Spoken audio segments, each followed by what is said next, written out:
आप सुन रहे हैं श्रीमद् भागवत गीता। पूर्व श्लोकों में भगवान ने यह बात कही कि मेरे जन्म और कर्मों को जो दिव्य समझ लेते हैं उन अनन्य प्रेमी भक्तों को मेरी प्राप्ति हो जाती है। इस पर यह जिज्ञासा होती है कि उनको आप किस प्रकार और किस रूप में मिलते हैं। इस पर कहते हैं, हे अर्जुन, जो भक्त मुझे जिस प्रकार भजते हैं मैं भी उनको उसी प्रकार भजता हूँ, क्योंकि सभी मनुष्य सब प्रकार से मेरे ही मार्ग का अनुसरण करते हैं। यदि यह बात है तो फिर लोग भगवान को ना भजकर अन्य देवताओं की उपासना क्यों करते हैं। इस पर कहते हैं, इस मनुष्य लोक में कर्मों के फल को चाहने वाले लोग देवताओं का पूजन किया करते हैं, क्योंकि उनको कर्मों से उत्पन्न होने वाली सिद्धि शीघ्र मिल जाती है। 9वें श्लोक में भगवान के दिव्य जन्म और कर्मों को तत्व से जानने का फल भगवान की प्राप्ति बतलाया गया। उसके पूर्व भगवान के जन्म की दिव्यता का विषय तो भली भांति समझाया गया, किंतु भगवान के कर्मों की दिव्यता का विषय स्पष्ट नहीं हुआ। इसलिए अब भगवान 2 श्लोकों में अपने सृष्टि रचना आदि कर्मों में कर्तापन, विषमता और स्पृहा का अभाव दिखलाकर उन कर्मों की दिव्यता का विषय समझाते हैं। ब्राह्मण, क्षत्रिय, वैश्य और शूद्र इन 4 वर्णों का समूह गुण और कर्मों के विभाग पूर्वक मेरे द्वारा रचा गया है। इस प्रकार उस सृष्टि रचना आदि कर्म का कर्ता होने पर भी मुझ अविनाशी परमेश्वर को तू वास्तव में अकर्ता ही जान। कर्मों के फल में मेरी स्पृहा नहीं है, इसलिए मुझे कर्म लिप्त नहीं करते। इस प्रकार जो मुझे तत्व से ही जान लेता है वह भी कर्मों से नहीं बनता। इस प्रकार भगवान अपने कर्मों की दिव्यता और उनका तत्व जानने का महत्व बतलाकर अब मुमुक्षु पुरुषों के उदाहरण पूर्वक उसी प्रकार निष्काम भाव से कर्म करने के लिए अर्जुन को आज्ञा देते हैं। पूर्व काल के मुमुक्षुओं ने भी इस प्रकार जानकर ही कर्म किए हैं, इसलिए तू भी पूर्वजों द्वारा सदा से किए जाने वाले कर्मों को ही कर। कर्म क्या है और अकर्म क्या है, इस प्रकार इसका निर्णय करने में बुद्धिमान पुरुष भी मोहित हो जाते हैं।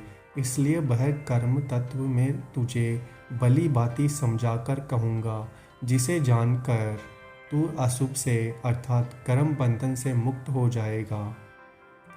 यह स्वभावतः मनुष्य मान सकता है कि शास्त्र विहित करने योग्य कर्मों का नाम कर्म है और क्रियाओं का स्वरूप से त्याग कर देना ही अकर्म है।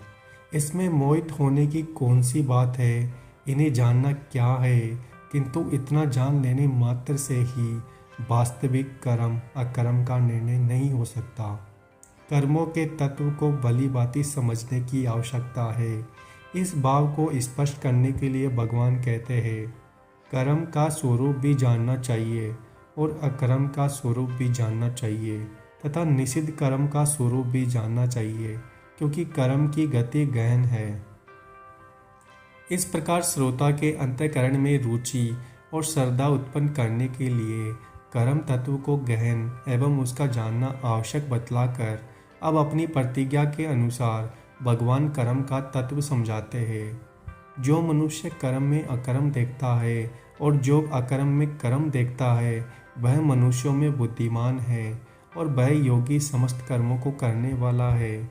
इस प्रकार कर्म में अकर्म और अकर्म में कर्म दर्शन का महत्व बतलाकर अब 5 श्लोकों में भिन्न भिन्न शैली से उपयुक्त कर्म में अकर्म और अकर्म में कर्म दर्शन पूर्वक कर्म करने वाले सिद्ध और साधक पुरुषों की असंगतता का वर्णन करके उस विषय को स्पष्ट करते हैं, जिसके संपूर्ण शास्त्र सम्मत कर्म बिना कामना और संकल्प के होते हैं तथा जिसका समस्त कर्म ज्ञान रूप अग्नि के द्वारा भस्म हो गए हैं।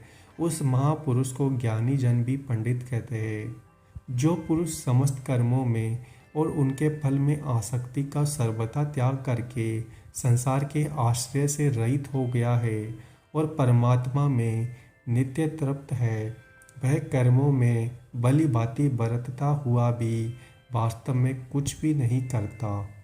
उपयुक्त श्लोकों में यह बात कही गई कि ममता, आसक्ति, फलेच्छा और अहंकार के बिना केवल लोक संग्रह के लिए शास्त्र सम्मत यज्ञ, दान और तप आदि समस्त कर्म करता हुआ भी ज्ञानी पुरुष वास्तव में कुछ नहीं करता, इसलिए वह कर्म बंधन में नहीं पड़ता। इस पर यह प्रश्न उठता है कि ज्ञानी को आदर्श मानकर उपयुक्त प्रकार से कर्म करने वाले साधक तो नित्य नैमित्तिक आदि कर्मों का त्याग नहीं करते, निष्काम भाव से सब प्रकार के शास्त्र विहित कर्तव्य कर्मों का अनुष्ठान करते रहते हैं। इस कारण ये किसी पाप के भागी नहीं बनते। किंतु जो साधक शास्त्र विहित यज्ञ, दान आदि कर्मों का अनुष्ठान न करके केवल शरीर निर्वाह मात्र के लिए आवश्यक शौच, स्नान और खान पान आदि कर्म ही करता है, वह तो पाप का भागी होता होगा। ऐसी शंका की निवृत्ति के लिए भगवान कहते हैं, जिसका अंतःकरण और इंद्रियों के सहित शरीर जीता हुआ है और जिसने समस्त भोगों की सामग्री का परित्याग कर दिया है, ऐसा आशा रहित पुरुष केवल शरीर संबंधी कर्म करता हुआ भी पाप को प्राप्त नहीं होता है।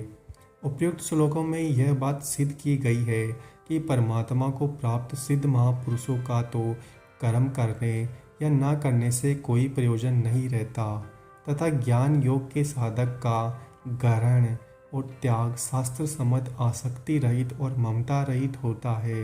अतः वे कर्म करते हुए या उनका त्याग करते हुए सभी अवस्थाओं में कर्म बंधन से सर्वथा मुक्त है। अब भगवान यह बात दिखलाते हैं कि कर्म में अकर्म दर्शन पूर्वक कर्म करने वाले कर्म योगी भी कर्म बंधन में नहीं पड़ते, जिसमें ईर्ष्या का सर्वथा अभाव हो गया है, जो हर्ष, शोक आदि द्वंद्वों से सर्वथा अतीत हो गया है। ऐसा सिद्धि और असिद्धि में सम रहने वाला कर्म योगी कर्म करता हुआ भी उनसे नहीं बनता। यहाँ यह प्रश्न उठता है कि उपयुक्त प्रकार से किए हुए कर्म बंधन के हेतु नहीं बनते, इतनी ही बात है या उनका और भी कुछ महत्व है। इस पर कहते हैं, जिसकी आसक्ति सर्वथा नष्ट हो गई है, जो देह अभिमान और ममता से रहित हो गया है, जिसका चित्त निरंतर परमात्मा के ज्ञान में स्थित रहता है, ऐसे केवल यज्ञ संपादन के लिए कर्म करने वाले मनुष्यों के संपूर्ण कर्म भली भांति विलीन हो जाते हैं। अगर आपको हमारा यह प्रयास अच्छा लग रहा है तो चैनल को सब्सक्राइब कीजिए और वीडियो को लाइक करें।